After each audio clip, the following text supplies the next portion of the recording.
Olá pessoal, bem-vindos ao Fator Paranormal. Eu sou o CRIS D Paschoal e hoje eu quero compartilhar com vocês dois documentários de Michio Kaku, um dos PhDs em física mais famosos da atualidade. Eu quero que você saiba os conceitos que ele está trazendo sobre a questão alienígena e a possibilidade de um contato muito em breve. UFO believers, listen up. You may well be vindicated. We are back with an out-of-this-world town square and a new book out later this week. Government officials, pilots, and scientists going on the record about their own close encounters. Michio Kaku, professor of physics at CUNY University and host of Sci-Fi Science on the Science Channel, got to read the book early, and he joins us with a review. Quite simply, Professor, do unidentified flying objects without question exist? 95% of all UFO sightings can be immediately identified as the planet Venus, weather balloons, weather anomalies, swamp gas, you name it, we've got it nailed. It's the 5% that give you the willies.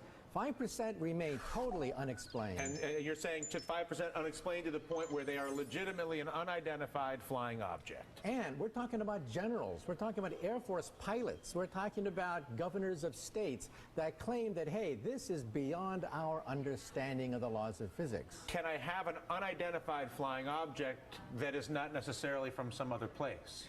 It's possible, but we've looked at all the alternatives. These are multiple sightings by multiple modes. In other words, pilots, eyewitnesses, radar, visual sightings. These are very hard to dismiss, the handful of sightings. One over Alaska, another over Belgium, another over Iran. The handful of things that still cannot be explained defy known laws of physics. So then, by that definition, does this confirm the existence of life on other planets, in your opinion?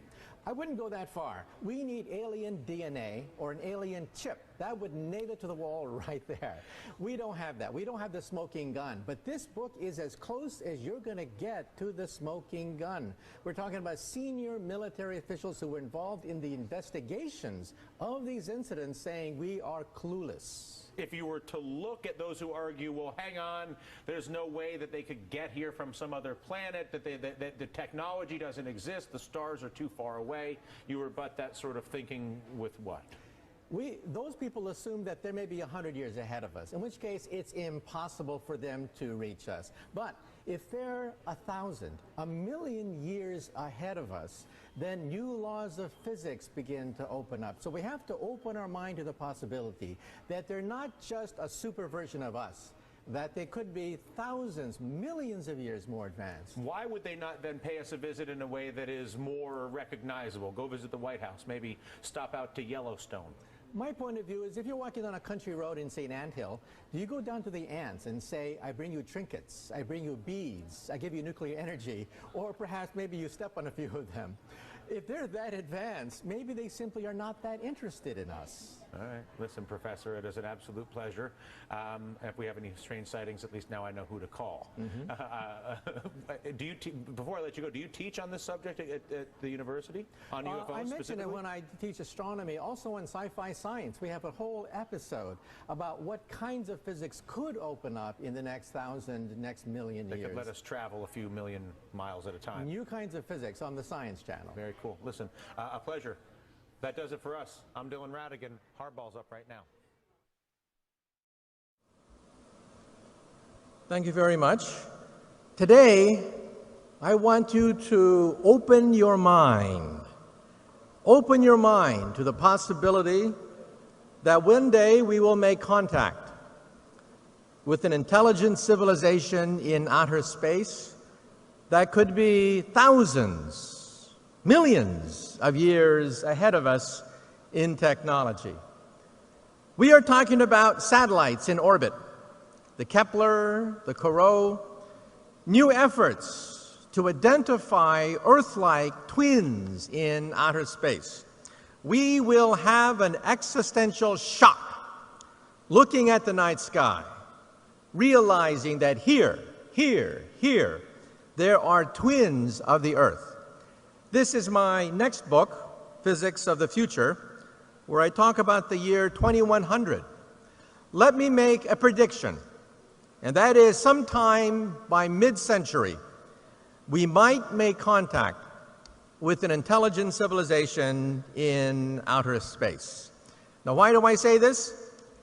Because even as we speak, the Kepler satellite, the CRIS satellite are identifying hundreds of exoplanets in outer space, 500 identified so far. The first Earth-like twins are now being identified. Perhaps they have liquid oceans. Perhaps they have organic chemicals. Perhaps they have amino acids. Perhaps they may even have life. This is one of the goals of scientists looking for signs of life in outer space. But then the question is, if we find microbial life in space, that is not very interesting. But the SETI project has gotten an infusion of funds. They can now analyze 1,000 times more stars than before. And the SETI project wants to eavesdrop on intelligent conversations in space. I'm a physicist. When we physicists look for alien civilizations, we don't look for little green men. We look for energy consumption. We look for type 1, type 2, and type 3 civilizations. A type 1 civilization has the power of an entire planet. They control the weather. They mine the oceans. They control volcanoes. They control earthquakes. Buck Rogers, Flash Gordon would be an example of a type 1 civilization, a planetary civilization in space. A type 2 civilization in space controls the output of a star. They play with stars. They are immortal. Nothing known to science can destroy a type 2 civilization. Ice ages can be modified. Meteors, comets can be deflected. Even the death of their sun is not a problem. They can either move their planet, reignite their star, or simply find a new star in space. This is a type 2 civilization. A typical example of a type 2 civilization comes from science fiction. The Federation of Planets, Star Trek, would be based on a typical type 2 civilization. And then we have type 3. A type 3 civilization is galactic. They control the energy output of an entire star. For me, this is very interesting because a type 3 civilization would be able to control the Planck energy. The Planck energy is the energy at which space becomes unstable. Space begins to boil at the Planck energy. The Planck energy is a quadrillion times higher than the Large Hadron Collider, and gateways, perhaps, wormholes, doorways, portals, perhaps to other dimensions, begin to open up for a type 3 civilization. So we have type 1, which is planetary, type 2, which is stellar, and type 3, which is galactic. But one day, I was speaking in London, and a little boy comes up to me, 10 years of age. A little boy comes up to me and he says, "Professor, you're wrong. There's type 4. So I look down at this little boy, this pest, and I tell him, "Shut up, kid. Why don't you go play in traffic? There's a nice intersection over there." And he kept nagging me, and he says, "Professor, you're wrong. There's type 4. And I said, "Look, kid, we have planets, stars, and galaxies. That's it. There's nothing else. These are the only platforms for advanced civilizations. And the little boy kept saying, no, you're wrong. There's type 4, the power of the continuum. Now, for you Star Trek fans, you know that the power of the continuum is the Q.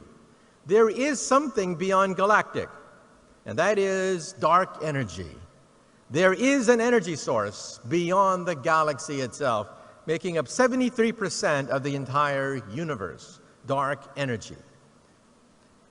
And then the question is, if we start to explore outer space and look for advanced civilizations, why don't they talk to us? Why don't they land here in Saudi Arabia and say, we come in peace?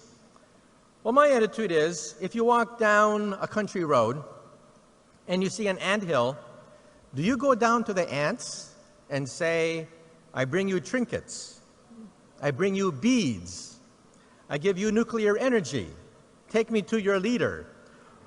Or maybe you step on a few of them.